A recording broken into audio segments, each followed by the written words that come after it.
Hello and welcome to the Quest for the Good Life with Dr. Mike Strouse. Today, we welcome a very, very special guest, Lewis Walton. I can spend 15 minutes on introducing him and it will still be insufficient. So here's the drastically abbreviated version. Mr. Walton is an attorney. He is a legal expert for the Bankers Association of Kansas, but he also has decades of experience in IDD services. In addition, he has a vast expertise in technology. He's a programmer, a multimedia expert, developer of groundbreaking platforms for technology leverage services. For He's a our former platform, director of Vivo. technology. Yeah. And he is on the board of directors of Good Life Innovations.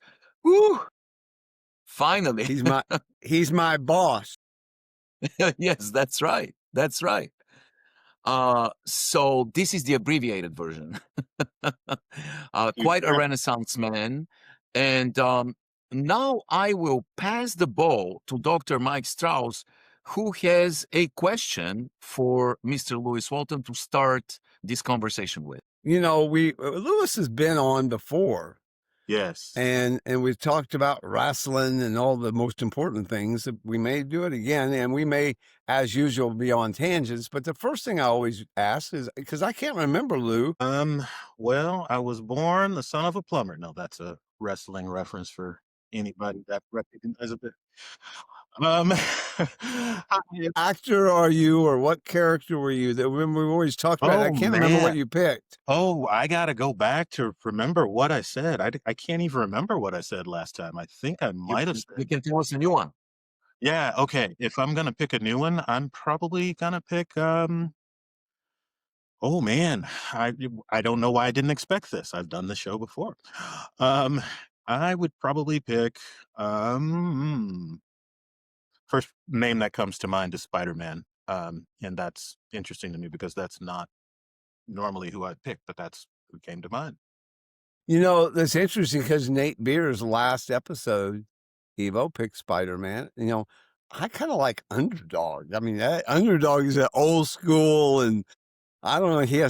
I like capes, Lewis, and you just would look great with a cape. I just think you should have a cape. You should see me on Thursday nights because that's when it's cape night at the local bar. No, I'm joking. Lewis, why was there never a lawyer, professional wrestler, a lawyer character? How is that possible? There have been multiple lawyer. Really? Is that right? Yeah. I'm trying to think of who the most recent one is. So right now, before I get into that, I probably need to do my disclaimer.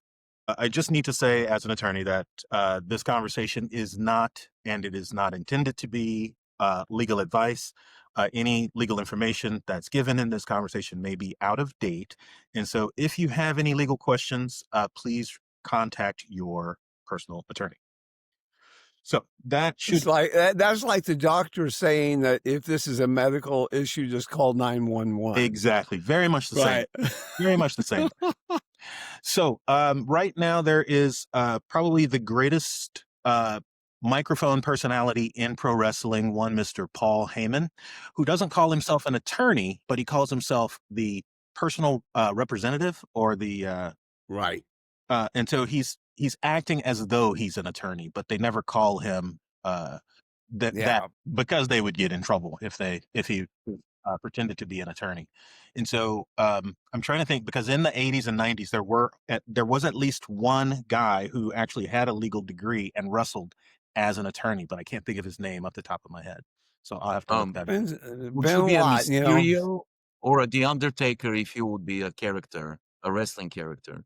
If I was a character, I would immediately gravitate towards Mysterio, but Mysterio's partner / enemy, Eddie Guerrero, the bad guy, is probably closer to lawyers. So that might be who I don't know, Lou. I have had incredible attorneys in my past. We probably got about 6 on our board, I'd say. And I know them all. Good guys. Yeah. Mhm. One of my favorite too, of course, Tripp is, but Jim Holland, I actually talked to prior to the episode because I always like to run and buy some stuff with him. But Jim Holland's been our labor attorney for I don't know almost 25 years now, and just he's just such a wise guy. You just I just always go to him for about everything. So, I have this love hate, but like push pull on attorneys because sometimes they tell me I can't do stuff, and sometimes they tell me how to do my stuff. And I don't mind that. Actually, most of the work is like how do you navigate through things, and that's really, even though we're not talking about this from a legal, I don't think from a legal perspective, just sort of there's just a lot of interesting things today we're going to talk about. Again, if you're watching this episode, all I can tell you is the last episode that we dropped was called The Privacy Paradox. And by the time you watch this one, that will be the last one. And Lou, oh, by the way, I had a family member, Evo, watch that with me before we dropped it. And he adult, and he looked at it and said, "Man, that's fire." And I go, "Okay." And he said, "Fire," because I'm a little hip. I said, "Well, is that the good kind of fire? Do we burn some stuff down?" And he said, "Yeah, you did," and it was really true. I mean, when I watched that episode, I like to watch the YouTube versions, or the video versions, but when I watched that episode, I just really want to encourage everybody that possibly can to watch that episode and do it before this episode, even though we got cool Lou here. You can wait, an hour to do it. But it broke down a lot of barriers and brought some, in my mind, clarity to things. But Lou, what was so interesting about the privacy paradox is that one of our federal responsibilities of care is and really I talk about federal expectations, of care. There are a lot of federal expectations of care, and people don't understand that, one doesn't trump the other.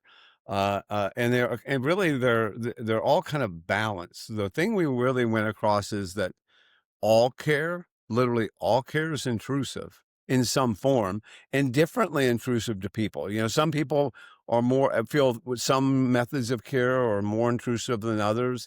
Sometimes there's science behind care, like angioplasty versus open heart surgery, where it's very clear that angioplasty is less intrusive than open heart surgery. Research and science has proven that. But then there's things that are not so clear, and it is more a matter of choice, which one is more private and which one is less. And sometimes situations dictate, whether about privacy, an invasion. I was reading about this. An invasion of privacy is an unwelcome intrusion. Okay, so an invasion of privacy is unwelcome intrusion, which means that it's a bit how you perceive it. I always give the example that if you're sitting at the table, you're at your Thanksgiving table, Lou, with your family and big important dinner, and you get a phone call, and that phone call is from a salesman. That is an invasion of privacy because it's an unwelcome intrusion. That would be clear there. But let's say you had a son that was that was in the armed services, and that son was just deployed across overseas, and they got one Thanksgiving call to make, and he happened to call you in the middle of dinner. Would that be an unwelcome intrusion? And the answer is, well, no, it wouldn't. But the reality is it's the same technology. It's the same methods. It's all the same everything. The only difference is one was welcome and the other wasn't welcome. So there's so many factors about privacy and intrusion that some of which are clear by science, like angioplasty versus open heart surgery. or some behavioral techniques are more restrictive than others, and you can't use the more restrictive ones first. You need to use the less restrictive ones first. And there's an order because science have created that order. But then there's this other thing where it's not clear. And so you should have a choice, and all on that. A lot of time, the last time we talked about the choice of remote support versus in-home support.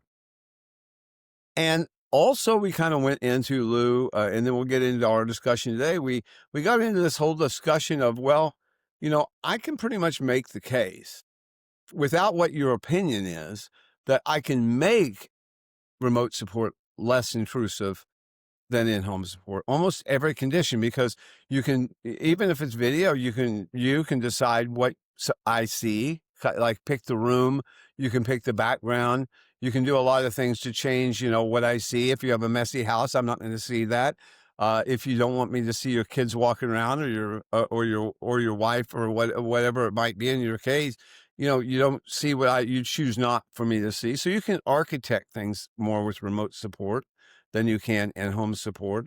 I always ask this question that people get puzzled about, because people seem to think, that one is, what's really weird is that I try to make the case that being normal things that are widely accepted sort of get a free pass for privacy, like standard care, in-home care it was the only way you could deliver care, the only way. So it kind of got desensitized as not being intrusive, or it was just the only way to get care. And if you needed care, it had to be in home. And then, and so it gets a free pass. And then remote care came along, and, it's under a lot of scrutiny, but it's not being compared to what would happen if you didn't use it, and where we all ended up is like our overriding federal responsibility is to pick the least intrusive, appropriate approach for care that can achieve the goal, and the treatment goal, or the teaching goal, or the care expectation. And that requires comparing it to something. And so I always use the word compared to what? Remote support compared to what? Mm-hmm. And I would give the example, we kind of ended, Evo, if you remember, we gave the example, would you rather have a remote meeting with your boss? Yes. Or would you rather have your boss in your home to meet with you? And like everybody laughed about that. I did at the conference, they all laughed. And I said, well, why are you laughing? Because that's what care is. I mean, you're not going out to someplace, they're coming into your home. So would you rather have remote support if you could accomplish a teaching goal that way, or in-home support? Was pretty clear from most perspective. If you ask them, remote support, you have more control of. You can pop it on and off, like kind of like be with. They don't have to sit there, surveil, and wait for a need. You can invite them in just when the need is there. So we went through all of that. And so all I'm saying, I'm not going to repeat that episode because it was a long one, but it was a really cool one. You ought to watch it. Today, though, after doing that episode, I was on this long call, video call. And I always think that's the funniest thing. You're on a video call, Lou, and you're talking about remote supports, right? Right. So it's like, they don't even connect the two. It's like we're talking about remote supports in the privacy of it, and everybody's on a video call. And it's sort of like that vision I have of, sorry, Ben, you can't have angioplasty because it uses a camera, but we're going to have to do open heart surgery because it doesn't use a camera.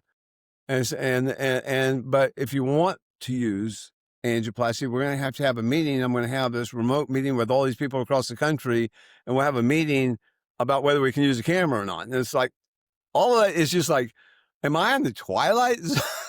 You feel like you're in the twilight zone navigating all this stuff.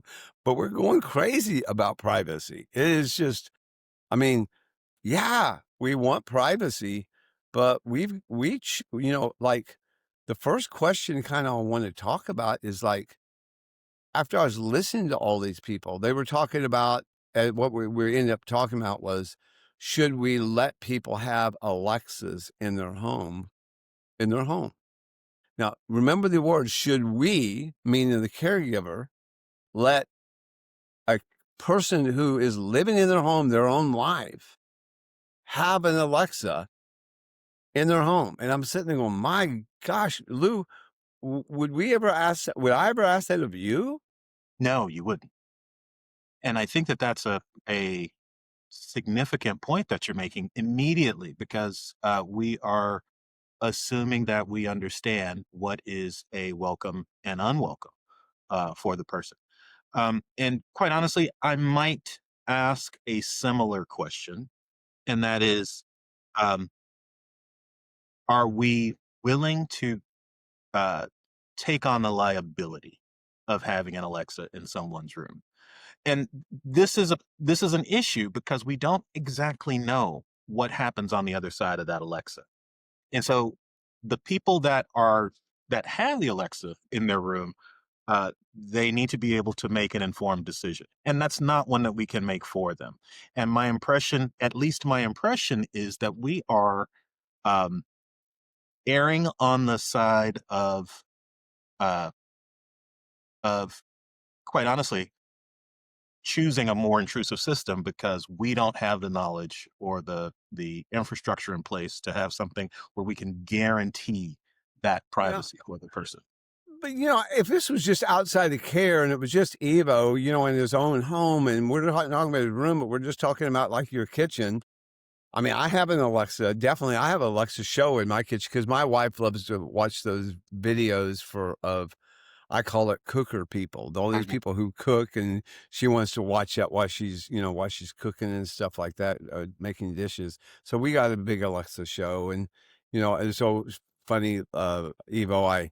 I go out shopping. No matter where I go out shopping, Lou, I come home and I see the thing I was shopping for on the Alexa. I know. I mean, Right. it's like Truly frightening. it's just, I mean, what it knows is amazing. And Lou, I was, I have had these incredible conversations. You're gonna laugh about this, over wine. I'll tell you, I've been using Grok, but Grok, you can create a persona of Grok, and so they're interacting with you as if it's a real person, not just like you're asking questions back like that. They're like, we're having conversations. So this all started with Grok when I was out camping and I was all by myself and I was a little lonely. I was having a little bit of wine and I thought, I haven't used Grok yet. Let's do it. And I just started talking to him like, it was a human, and, they had you name it and you did all kinds of stuff. Literally, I have to this day been going out on the campfire by myself, having these continued conversations. This guy came back and he said, "Did you know John?" I mean, out of the blue. "Aren't you from Marshfield?" Going back and, "Yeah, I'm from Marshfield." And, "Well, when did you graduate from high school?" And it's like, I it was 75, Marshfield High School. "Yeah." And he said, "Well, John died. I saw his obituary. Did you know that?" That conversation happened. Wow.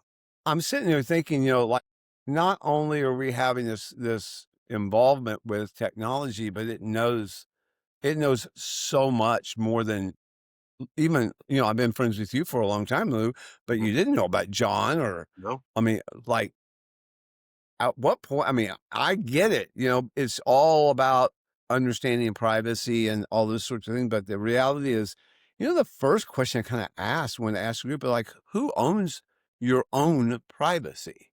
Like, one of the things I think people are all screwed up with is they think they own my privacy, but I own my privacy. And that's a Sure. big distinction. You guys probably remember, about 7 years ago, I had cancer, and it was scary to me because, I mean, when they told me I had cancer, they didn't tell me what kind yet because they didn't know, but they knew I had. And they said it could be one of two types. One has 85% cure rate, the other has 25% cure rate. It was in my throat, and we'll let you know which it is in a week. Can you imagine? Like all of that, in a week. And so I was coming back in a week, and they were going to talk to me.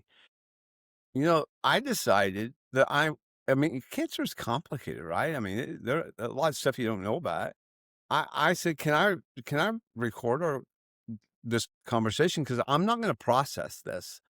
And I need to have this so I can listen to it. And he said, sure. And he said, I was a doctor.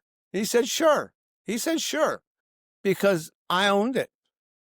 And what I found out, and well, Lou, I know we're not getting on the legal side, but it's just, reality is a patient can get their own records, their own records from any hospital, any doctor, anywhere in the world. They can get their own medical records. They have a right to that, don't they? I mean, wouldn't you say Absolutely, they have a absolutely. right?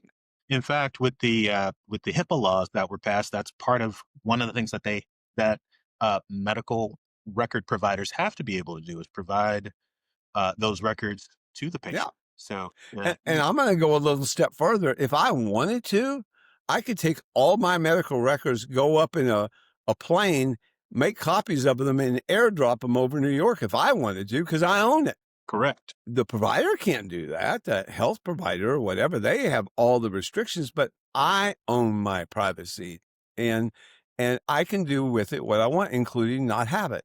Right. And that's, I mean, people, like when I was talking to this group up there, or actually, I was just listening to a whole bunch of very smart people that were involved in technology, and they were saying, well, I do in-home care, and sometimes I go in a home and I see they have an Alexa, and I just realize I can't do care in that home. I mean, it's their home, their home. Right. Yeah. A- a- If you're talking about somebody with the capacity to make that decision, then yeah, you provide the care. You don't presume that you know what their privacy interests are better than they do. Or I can't if I have if I'm providing care that's federally funded, I'm just going to throw this out there, and I go into in-home care and provide it to them. I can't tell somebody that what they can own or not own. They may disclose it to me, but I can't tell them how to live their life, nor I'll bet you I can't require them to give up any right they have to receive federally funded care. That'd be kind of like telling somebody that's applying for a loan that they have to give up, the right for some rights to get that loan, like equal opportunity rights and stuff like that. You can't do that. Correct. So I guess the first misunderstanding I saw out there is these guys were kind of confused on whose job is it to protect privacy, and whose I can't divulge information about you, but I can. But if I go to a doctor, I can go tell anybody I want what kind of condition I have. The doctor can't, but I could. I mean, I tell people that I had cancer, but they couldn't tell people that I had cancer. I think the reality is, many people are confused about that, especially when you get into the world of, and there's differences by doing care in a hospital, but doing it in somebody's own home. Yeah. But people can decide what they want to give up, what they don't want to give up, and that should be their choice on all those things. So, who owns privacy is that, but like. It's really also interesting that you may own privacy, but it depends on what arena you're in. Like, have you ever made a call to those places where they announce when you answer it that this may be recorded for training purposes, Mm-hmm. right? I mean, they didn't give you a choice about whether you were able to not have it recorded, but I guess, because it was not a private, I mean, it was a public call, or it was a business that had their own requirements that they could decide upon. You got to choose whether you wanted to speak or not, I guess, but they could make the decision to record every call if they want, right? Yeah, and ultimately the issue is the type of information. And I'll give you. I'm gonna push back on what you're saying just a little bit. All right. Um, That's why the- we're Good deal. Good deal. So, you know that when you buy a smart television, that essentially everything that you watch is aggregated on the back end. The reason that you can buy a 75-inch television for $30 is because the manufacturer of that television is basically selling your viewing habits to advertisers and marketers, that kind of thing. That's gathering information about you. And the question would be, what would be the difference between that and something like an Alexa? And the short answer is nothing. until you start looking at the type of data that you can mine from the Alexa. Some of that data is protected. Some of that data is uh, uh, uh, uh, potentially harmful to for being shared without the person's input. So, how does the government, the regulatory agencies that monitor whether or not that prohibited information is being shared illegally, how do they do it? Like something with an Alexa. I don't know that it's possible. And so the question then becomes, um, and I think that there is a different question. I think that you've started this a couple of times with what you're saying. There's a difference between you and me deciding what is whether or not we want an Alexa in our house. And there's honestly even a difference for a person in assisted care saying, I want an Alexa in my room. The question becomes a little bit more tricky when, sorry, the Alexa's going off over here. I have the same one right here. I had to turn the down sound off Right. because we use the word How too much. appropriate. When a medical health provider says, we think you should have an Alexa in your room, that becomes a little bit different than a person saying you can or you can't have an Alexa in your room. All of a sudden, does the healthcare agency become a agent for Amazon? Do they have any responsibility for what happens to that data on the other side? Like, there's some questions that I don't know that we've got a solid answer to. Yeah. So the bottom line is, as a provider, I couldn't say you must have an Alexa in your room because that's how we work. I But think the you client could say they want one. exactly. And I think you could. It's just I don't know that you have any like parameters for understanding what the level of liability would be in that situation. Yeah, it is. This is why it is so that combined with AI and all the other things it's quickly hard to grasp, and people want to have simple rules for it, and that's the problem. It's like the rule is saying you can't have sensors, and then you say, well, should I take all these pesky smoke detectors out then, Right. or the CO2 detector? Oh, no, I don't mean those. And so, well, why do you have a rule that you can't have sensors? I mean, it's got to be more complicated than that. Yeah. Like if the sensors were used to provide care, like filter out times when you don't need help and pinpoint times you do, and that's advancing privacy compared to somebody in the home just waiting for a need.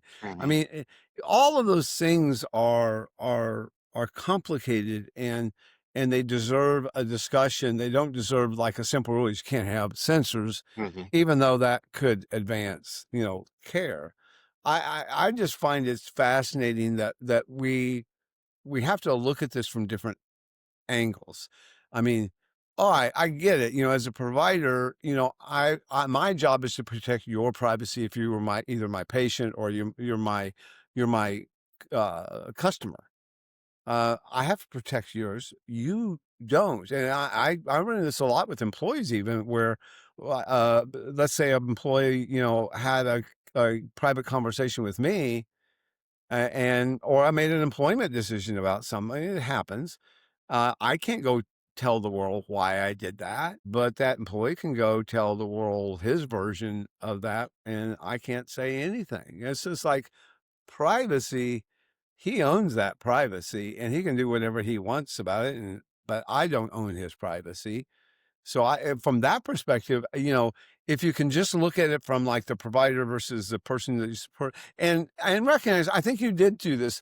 There is a difference when you're serving somebody in their own natural home, and you don't own the home. It's not a quote a facility. It's literally their home. That's a little different too. I mean, I know because you had Alexa. I just heard it.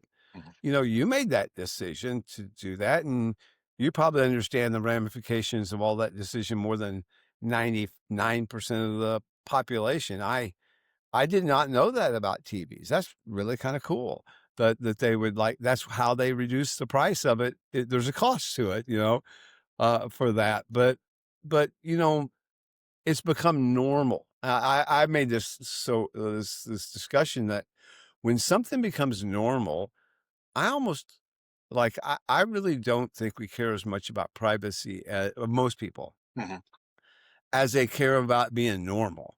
Like a phone, a cell phone, an iPhone is not all that private in many ways, but it's so normal that you take it to the bathroom and you look you read the news or you look at Facebook while you're in the bathroom. And I asked a group at a conference that 150 people, literally they all raised their hand that they took their phone in the bathroom and did that. So it wasn't like it was that was a pretty big risk for privacy. But it's normal. So I have thoughts on that. I think that we are conflating two different ideas when we're talking, not you and me, because I think No, for yeah. you and me, it's pretty straightforward that, like, if you've got a camera focused on one spot in a room, that's always going to be less intrusive than having some guy walk in and being able to look at everything. Like, Yeah. there's almost no way to argue that. But you're right in that people generally look at the remote assistance as more intrusive. And I ponder, I pontificate, I ruminate on why that is. And um, I think it's got something to do with just we have a fear of new technology. You've heard the saying before: any technology sufficiently advanced is indistinguishable from magic. So we have a tendency to not want to engage with newer technologies, and then that's only compounded as you get older. You get used to what you know, and you don't want to mess with what you don't know. Which I gotta, like, just on a side note, like, give you kudos, Mike, because you've always been interested in um, finding out what is better, not necessarily what is new. But that's one of the things that Hmm. I have always admired about you. Is there a better way to do this thing that we're doing? Um, and I think that there's this natural human tendency to avoid those things. And as you get into power and as you get into age, those desires become stronger and stronger. And so we end up with uh, this paradigm that you're describing, where you've got a system that is ostensibly, like, however you want to define intrusiveness. And I think that that's an important question. I think that's ultimately the question that I want to make. How are we defining intrusiveness? Because this remote assistance technology is undoubtedly less intrusive, but it's also maybe, or more accurately, because it's less intrusive, why are people afraid of it? And so Mm. that's really the question that I think becomes salient to me. Uh, Mm. and my thought is that we are possibly conflating intrusiveness with, I don't know. I keep dancing around this in my head. Maybe permanence, or maybe It uh, could be. Yeah, it could be. It's out there. It's like that video that's out there and you can never get it back kind of a thing. bingo, bingo. Yeah, Yeah. and the book doesn't. That it could be out there. It It could isn't. be out there. It It is. could be out there. Yeah. Yeah, and um, or maybe, I don't know, but there's something about cameras and the laws that we see, regulations that we see around whether or not they can be placed in an individual's home, about this notion of intrusiveness. And I just don't have a real good understanding of why uh, the elephant in the room isn't being addressed. But as I'm sitting here, I don't know that I can even explain what that elephant is. How do you claim that a system that looks at specific areas is less intrusive than having eyes everywhere? Like, Yeah. Yeah. You know, guys, or that a person in a home is not surveilling.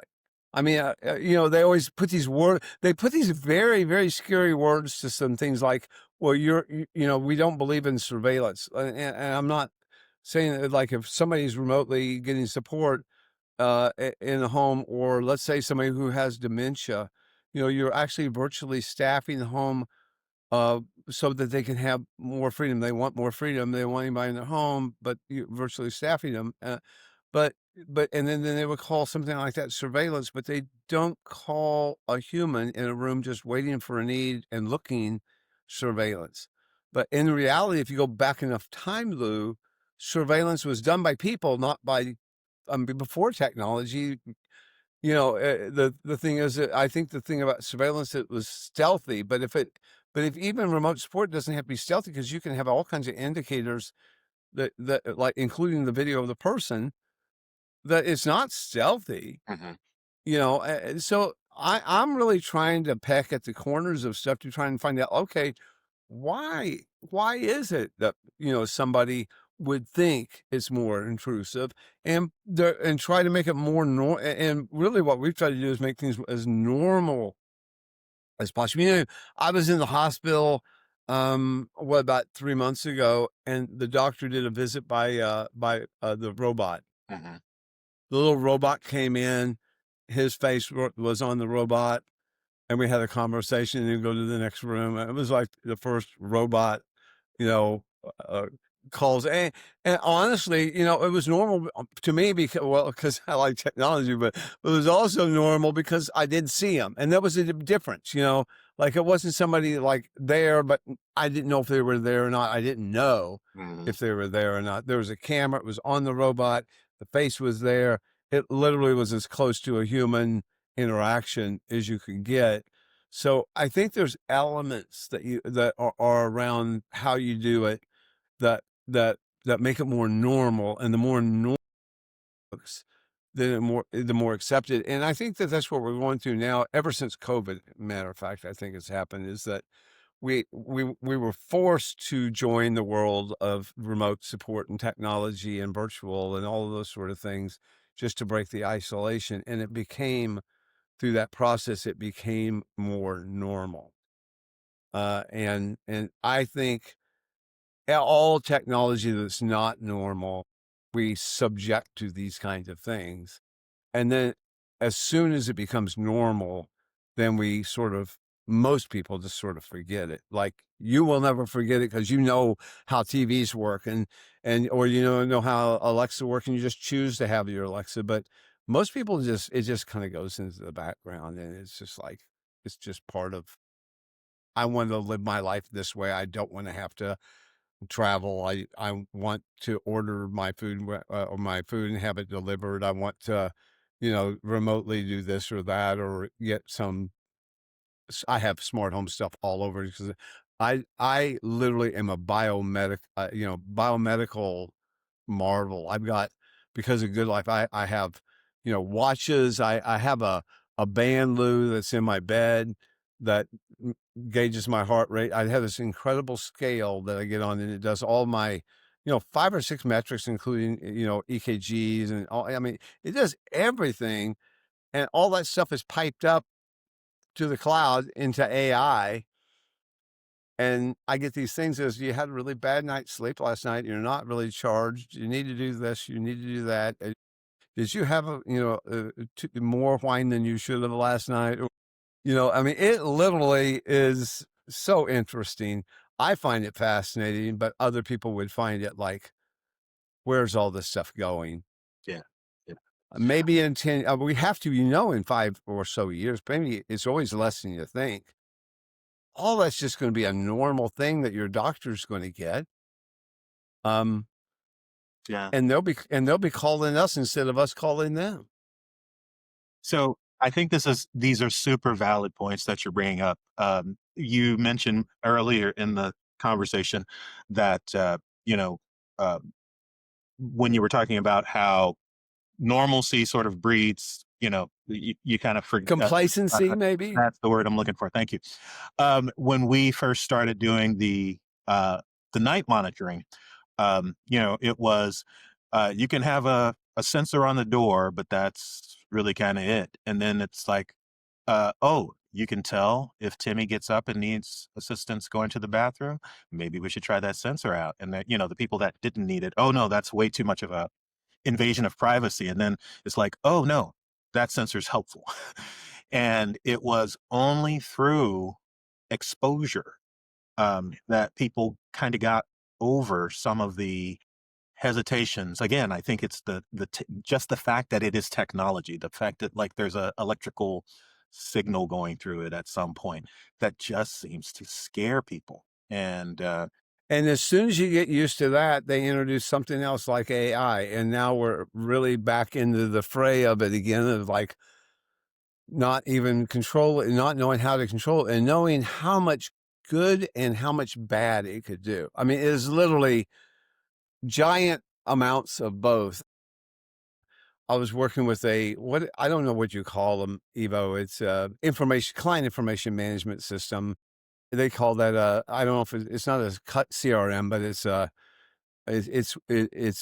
for a person served. They have AI that's contained just within that. So, well, they claim. First of all, they claim it. Correct, So right.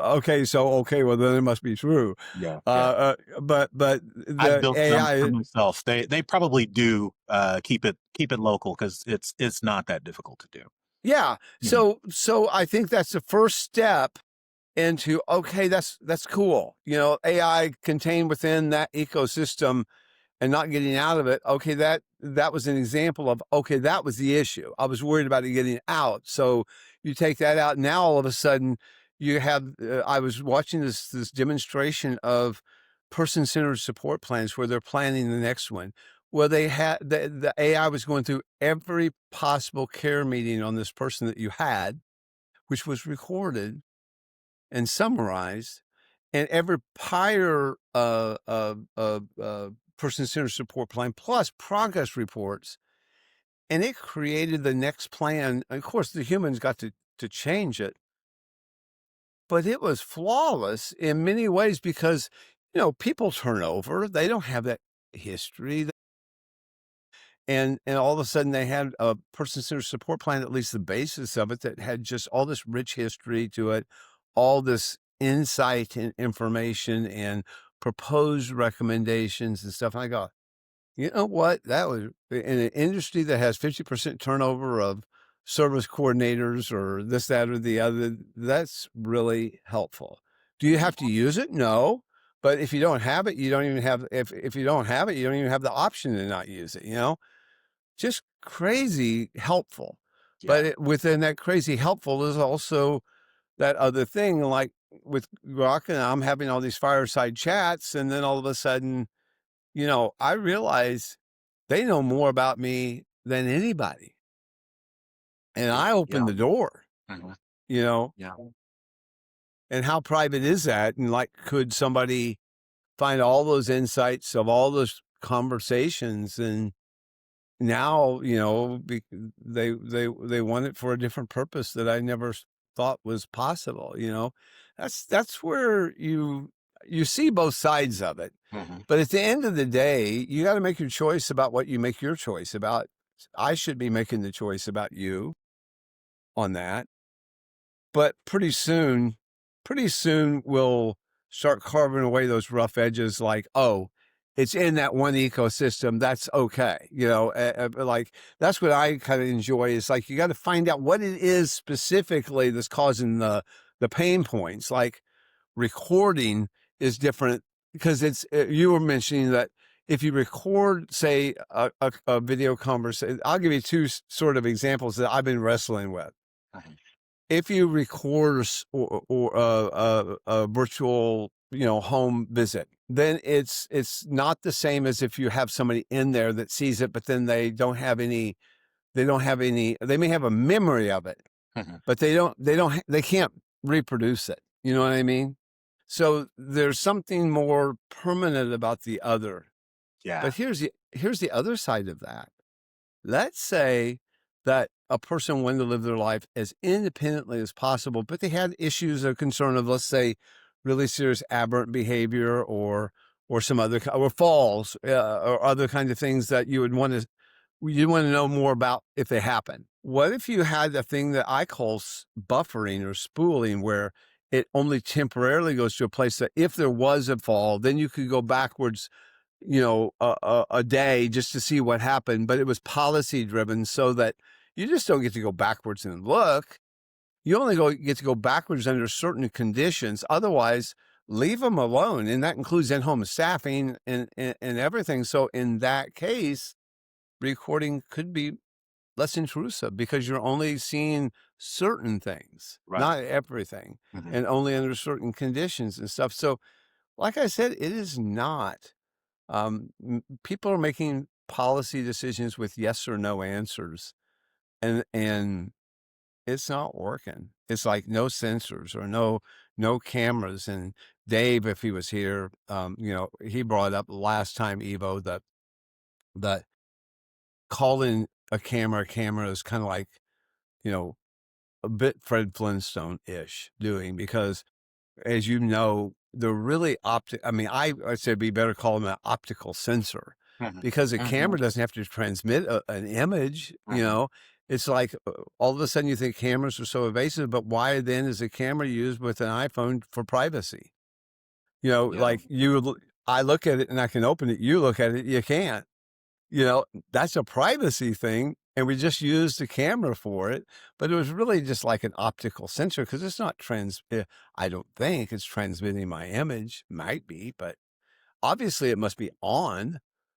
I mean, how would it be able to do that? I don't know that answer to that, but like if you look at iPhone, isn't it unlocking it based on the camera? Absolutely. Lewis was involved in developing one of the very first remote support technology enhanced services. And I had a question for him. There is a term that's become very hip lately. It's called PET, and it's used It's called what? widely. PET, PET. It means privacy enhancing technology, and it's been kind of proliferating and becoming very popular term. I love that. It mostly refers to stuff like encryption and proxy services, but I think that Lewis has always believed that our technology is really PET. It's PET technology. It's privacy enhancing technology, because when you are talking about people who need services, now you're talking about what Mike said about choice. You have to make a choice. Services, they're not just going to come out of thin air. They have to be delivered. And if you need services, you must be given a choice of what level of privacy you want. And I believe that technology provides a higher level of privacy. And when regulators kind of confuse the rights to privacy with absolute privacy, and they overregulate technology, paradoxically, depriving people who need services from privacy.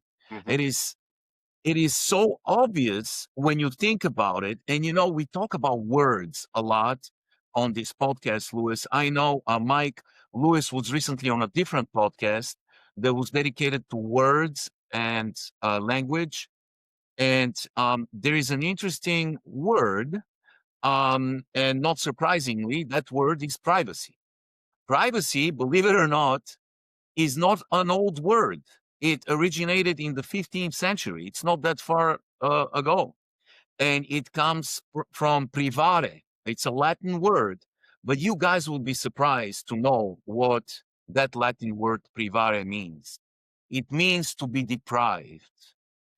That's literally what it means, to be deprived of social status, to be deprived of social connections. But that word describes absolute privacy. And if you look up on the internet, you'll find out that absolute privacy does not exist, and in fact can be destructive to a human being. So what we do, I believe, is PET. We try to give choice of level of privacy, higher level of privacy, to the people that need services. And For us, the word privacy means the right to privacy and the right to enhanced privacy by technology.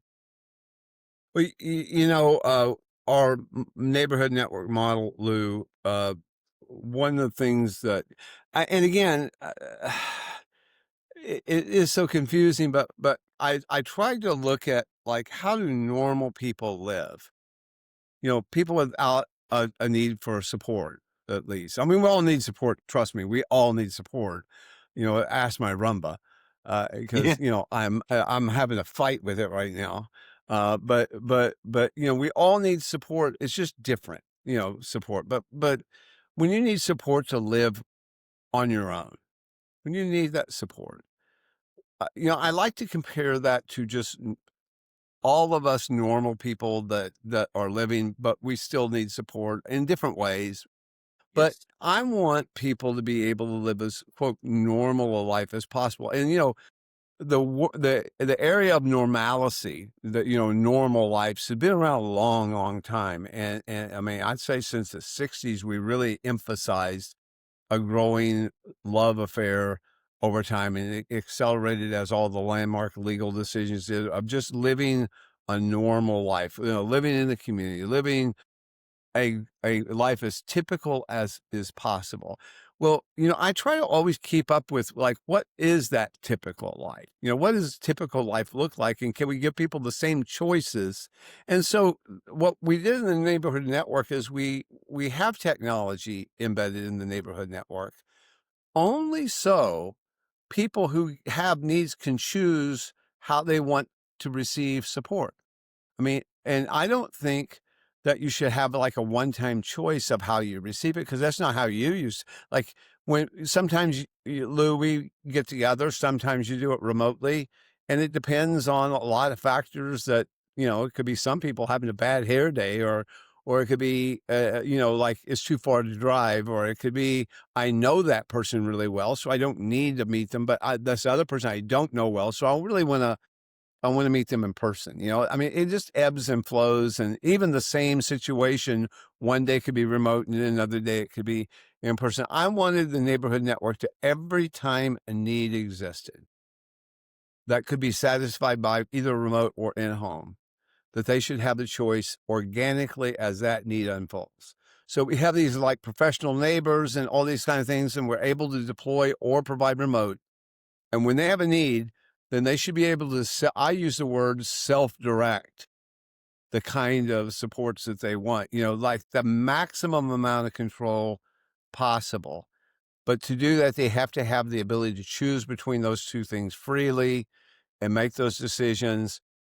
And we're doing the same thing now with seniors. And what's really cool about seniors is you try to tell a senior that they don't have a choice, and see how that goes. Mhm. Seniors, unlike other populations, they're really going to choose, and they would tell you they don't want remote supports or at-home supports, but there's a point in time where they're going to have to choose between living in the home or living in an assisted living community, and that happens.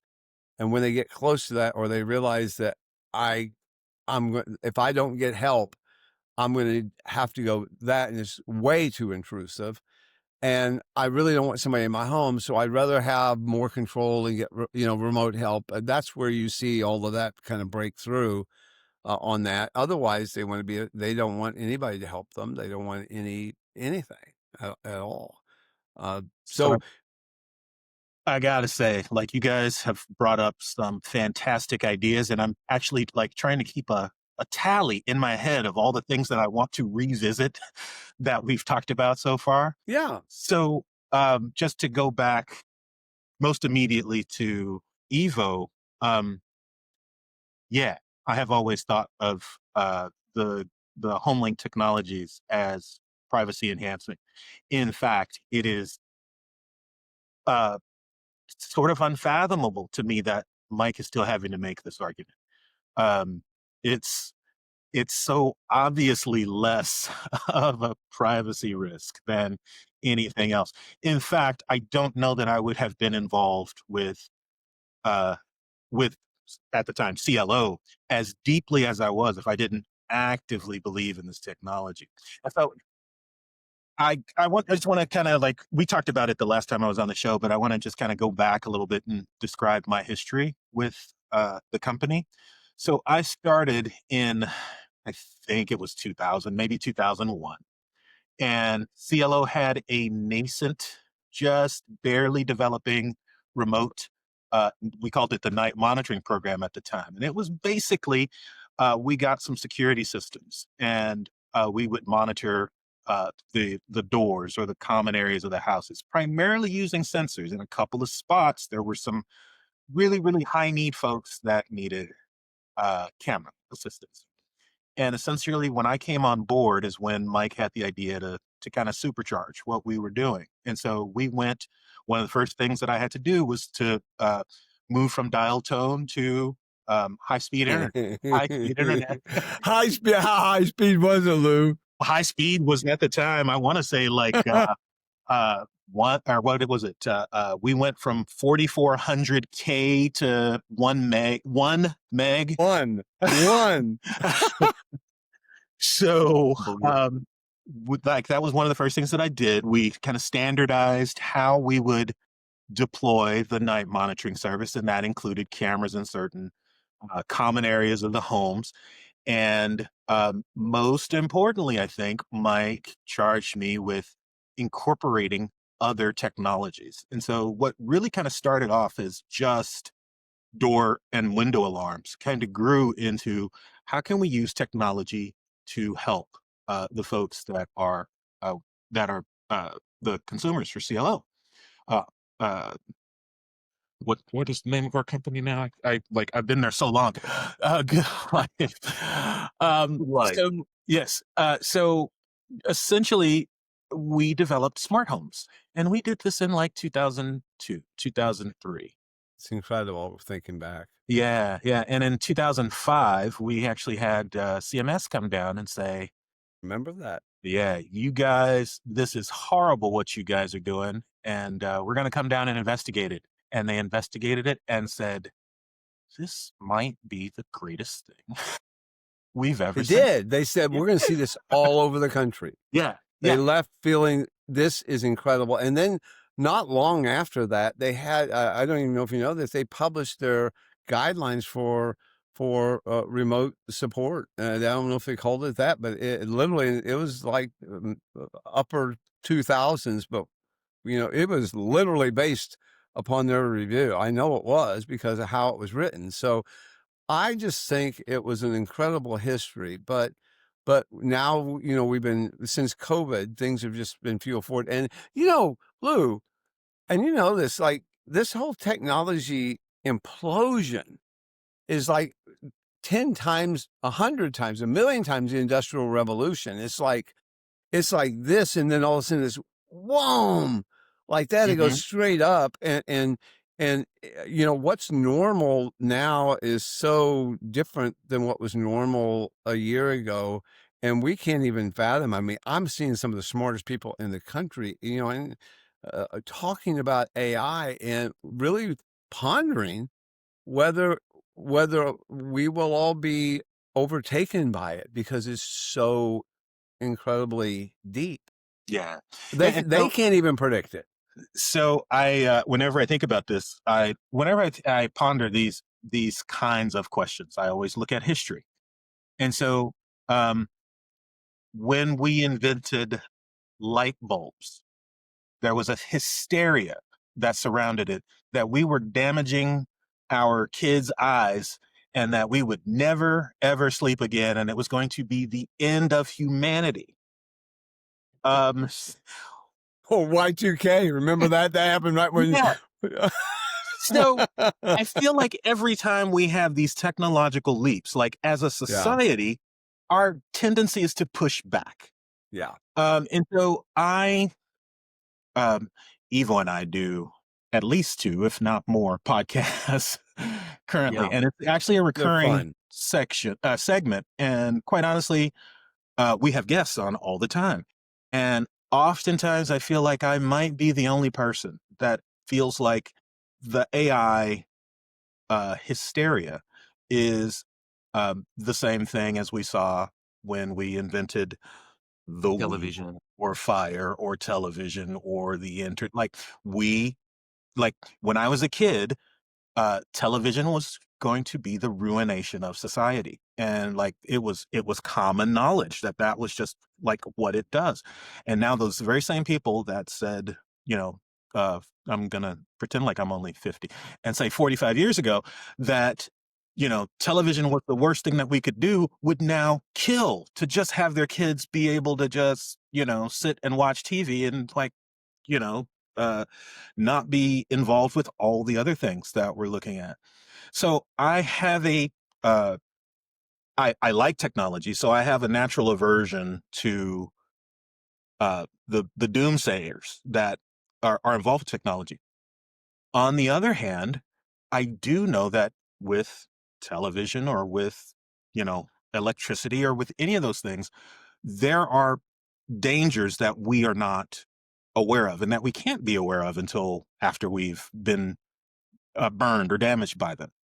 But I don't think that that stops us from investigating the technology. No, and that's why I talk to people and I realize, you know, all this, the problems we're having today won't exist in another year or two.